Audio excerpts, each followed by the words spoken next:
斬新です。満タンです。ハラセンということで始まりましたハラセンラジオ。この番組は日々私が思っちゃったこと、考えちゃったこと、好きなこと、見たこと、聞いちゃったことをいろいろ話しておる番組でございます。ぜひ気になるエピソードがありましたらチャンネルと、気にならないエピソードでもチャンネル登録と高評価よろしくお願いします。ということで今日は何をお話ししようかなと思ったら、今まで食べたもので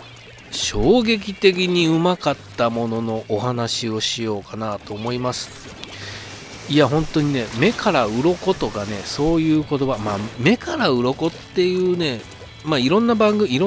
というか、5時に夢中でね、ことわざアップデートみたいなコーナーがありますけども、そういったことわざね、目から鱗っていうのはどうですか？現代風に置き換えてみると何ですかねとか、余談になっちゃいますけど、それね、次の機会にしましょう。そういうのはね、隣の芝は青く見えるとかね、今お前芝生のある家なんて方が少なくてね、ただただ芝生がある家の方を羨ましがるよそれはみたいなことがあるので、その辺はそうですね、ことわざのアップデート5時に夢中じゃないですけども、その辺はちょっとしたいなっていうのはあるんですが、今日はそれがメインじゃないのでね、47年間生きてきて衝撃的にうまかったもののお話をちょっとしたいかなと思います。結論から言いますと、実家が私うなぎをやっておりましてね、先日も誕生日に母親から、弟が継いでいるんですけども、親父はも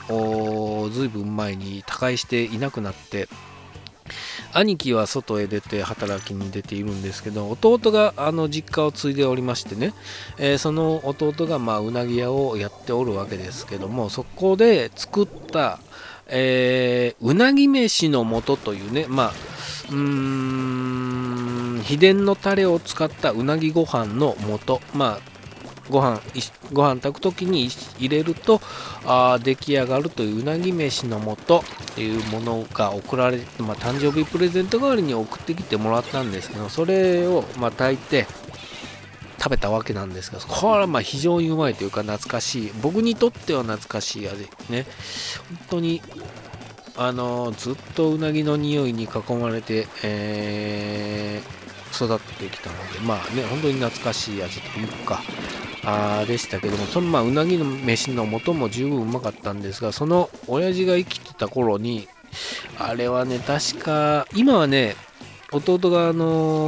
ちゃんとメニューにしてお店でも売ってますけども、裏メニューというかね、親父が勝手にというかね、作った当時でいう今でいう裏メニューというか、今ではちゃんとしたメニューになってますが、うなぎって言ったらタレじゃないですか。でもそのタレを使わずに、白焼き状態といって、うなぎを焼いた状態で、タレをつけずに焼いた状態で、それを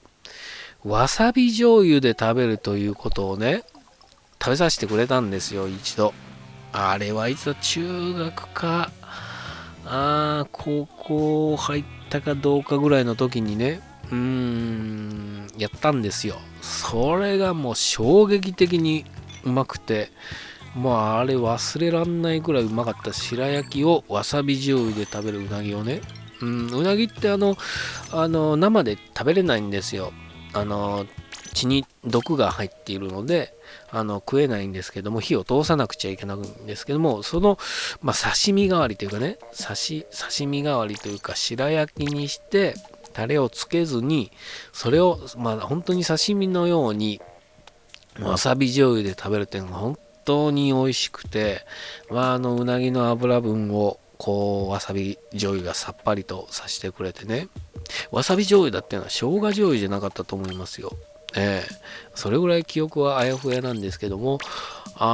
衝撃的にうまかったね、今普通にうなぎ屋さんで今だったらまあどこでもってことはないでしょうけど、うなとととかはねさすがにないとは思いますが、メニューにあるかもしれませんが、それ本当にうまかったですね。まあ私は下戸なんでお酒は飲みませんが、日本酒と合いますよ、あれはね。ちびりちびりとやりたいなって気になるような、本当に美味しかった。思い出がありますね。が、今まで食べたものの中でね、衝撃的にうまかったのは、そのうなぎの白焼きの生姜醤油のね、あれですわ、本当に。で、そのさっき言ったね、うなぎ飯の素っていうのがね、弟がなんか開発して、やっておるんですが、あれ、美味しかったですよ。で、そういレトルト食品ではあるんですが、ご飯ね、炊き込みご飯の素みたいなんて、言うても数百円、まったけご飯の素とかでも、まあ、ね、実際いくらしますかね、500円もしないでしょ、するかな、ちょっといいのだったらするのかな。でうなぎ飯の素はね、なんと1500円。ね。まあ、レトルトで考えたら高い値段ですけども、いやいや、ね、うなぎがね、半分ぐらい入ってんのかな、たっぷり入ってて、2合分で炊けるんですけども、本当にうまかったんで、ぜひね、皆さん概要欄にね、リンクを貼っときますんで、飛んでいって食ってみてください。本当に通販で買えると思いますんでね。あれはうまかったですね。なんですが、子供の頃はね、実家がうなぎ屋なんで、ありがたみがないわけですよ、うなぎなんかに。なんか、今日ね、おかずないからうなぎだよって言われたらもう、嫌やっていうぐらいの環境で育ってましたからね。子供の頃はそんなにね、好きとか嫌いとか、むしろ嫌いな部類ではありましたけども、まあ家を出て考えると、まあなんて、ね、贅沢な環境で育ったというかね、ね、久しぶりにまたね、実家のうなぎを食べてみたいなとは思いましたけど、まあ、それが一番ね、衝撃的にうまかったうなぎの話、うなぎのご飯の話ね。ですけど、まあ、今はね、弟がそれちゃんとメニューにして出してましたから、ぜひぜひ。まあ、とはいえね、ポツンと一軒家張りにね、ど田舎なんで、なかなかたどり着くことは不可能ですよ。不可能だとは思いますが、ぜひね、お近くの方、UberEats とかね、やってないとは思いますけどね、取り寄せはなかなか難しいとは思いますよ。ぐらい、まあ、秘境中の秘境で、秘伝中の秘伝のタレというかね、が美味しかったなっていうお話でしたが、まあ、他にもね、好きなものね、これが好きでよく食べに行くっていうのはね、まあそれは本当によくね、あちこち、ね、困ったらテレビ局が押し寄せてそこ取り上げてたりするんで、あんまりね、並んじゃって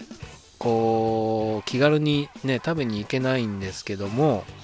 大塚にあるねおにぎり屋さんボンゴのどれもうまいですね。本当に1個がねめちゃくちゃでかいんですけども、まあ、2つと味噌汁とね、味噌汁おかわり自由なんで、ね、たらふくになりますよ。ボンゴ。あとはね、どこ行きますか。都内でしたらそうですね、よく行くのは、五